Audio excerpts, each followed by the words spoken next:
অভিষেক বন্দ্যোপাধ্যায়ের 188A বাড়ির সামনে যখন ধারাবাহিকভাবে যেদিন থেকে রেজাল্ট বেরিয়েছে 4 তারিখের পর থেকে ক্রমাগত যখন মানুষজন জমায়েত হয়েছেন, সমস্ত মানুষ তাদের প্রতিবাদ, ধিক্কার, তাদের ক্ষোভ, রাগ, যন্ত্রণা সমস্ত কিছু প্রকাশ করছে, তখন অভিষেক বন্দ্যোপাধ্যায় কোথায় থাকেন?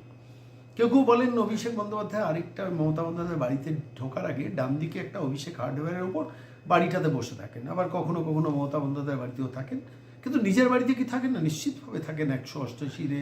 তো তারই তৈরি করা সেই অট্টালিকা রাজপ্রাসাদ, তার ভেতরে কি থাকেন না? বাইরে থেকে দেখে সেটা বোঝার ব্যাপার নেই, কিন্তু নিশ্চিতভাবে সিসিটিভিতে মোড়া আছে বাড়িতে, যে সিসিটিভিতে বসে নিশ্চিতভাবে বাড়ির ভেতর থেকে দেখেন যেসব দৃশ্য, তারই একটি দৃশ্য আজকে আপনাদের কাছে দেখাবো। দেখুন, মানুষের মনে কত ক্ষোভ, রাগ, যন্ত্রণা একটি পরিবার সম্বন্ধে গড়ে না উঠলে আজকে এই দৃশ্যটা দেখতে হয়, যে দৃশ্যটা আজকে আমি আপনাদের কাছে এই এপিসোডে দেখাবো।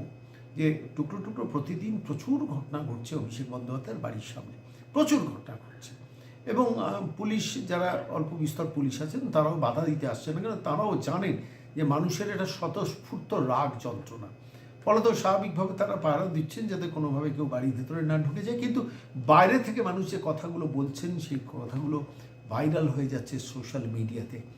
কিন্তু ভাইপো কি দেখছেন না? অভিষেক বন্দ্যোপাধ্যায় কি দেখছেন না? গরু, কয়লা, বালি, পাথর, চাকরি, সবাই যে যা পারছে তাই সেই নিয়ে ক্ষোভটা উপরে দিচ্ছেন। কত মানুষের মৃত্যু এই ফেরেববাজটার রাজনৈতিক আচরণের জন্য।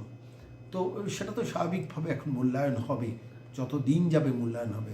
তার মধ্যে টুকরো টুকরো যখন ভিডিওগুলো ভেসে আসছে, তখন আমার খালি মনে হচ্ছে অভিষেক বন্দ্যোপাধ্যায় কি ভেতরে বসে সিসিটিভিতে দেখছেন না যে তার বাড়ির সামনে মানুষের স্বতঃস্ফূর্ত ক্ষোভ, রাগ কীভাবে ঝরে পড়ছে?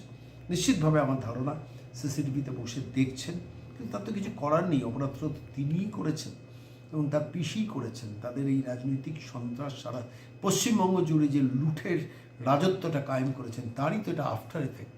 আমি আজকে সরাসরি আপনাদের দেখাবো ওই 188A বাড়িটির সামনে একজন ভদ্রমহিলার ক্ষোভ, রাগ, যন্ত্রণা কীভাবে ঝরে পড়ছে, সে দৃশ্যটা দেখাবো। ঢুকবো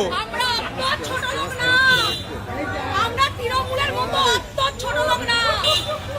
হাজার হাজার মা বোনের কোল খালি করে দিয়েছে, তার সত্ত্বেও আমরা চুপ আছি। আমরা ছোট লোক না, গান বানিয়েছি। আমরা এদের মতন টাটা বিল্লা বানিয়ে গান বানিয়েছি। আমাদের টাকা টাটা বিল্লা করে বসে আছে, আমাদের টাকা জনগণের টাকা টাটা বিল্লা করে আছে। রাইট হ্যাঁ, টাকা টাটা বিল্লা করে আছে। ব্যাস, এর জবাব চাই, এর জবাব চাই। আর লোককে মারবে, এর জবাব চাই। আমি বলবো, এর জবাব চাই। বলবো আমি চোর চোর চোর চোর চোর চোর চোর চোর। হ্যাঁ, ঠিক আছে, সেই মুহূর্তে আপনারা বলবেন টিএমসি দলের সবাই চোর। বিক্রি করলে 1 কোটি টাকা আসবে দিদি, ওই নাম্বারগুলো বিক্রি করলে 1 কোটি টাকা আসবে। এইটাতে 1 কোটি টাকা আসবে না, এইটা গেটটাকে চুরি করে নিয়ে যেতে হবে। তৃণমূলের সবাই চোর। মানুষ ঘেন্না হয়ে গেছে, পাবলিক রাস্তা দিয়ে আজকে দেখুন পিসি চোর, ভাইপো চোর। আজকে আমার বাবা 32টা বছর বিজেপি করছে, আমরা কি দোষ করেছিলাম? আমাদের ঘর ছাড়া করে দিয়েছে, আমাদের জায়গা সম্পত্তি নিয়ে নিয়েছে, আমরা কি দোষ করেছিলাম? আমরা বিজেপি করি বলে কত হাজার হাজার মানুষের, মানে বিজেপি কর্মীদের, মা বোনদের কোল খালি করে দিয়েছে। কেন? কিসের জন্য? কি কারণে? এর জবাব চাই, এর জবাব চাই, চাই চাই, এর জবাব চাই। একদমই। জয় শ্রীরাম, জয় শ্রীরাম।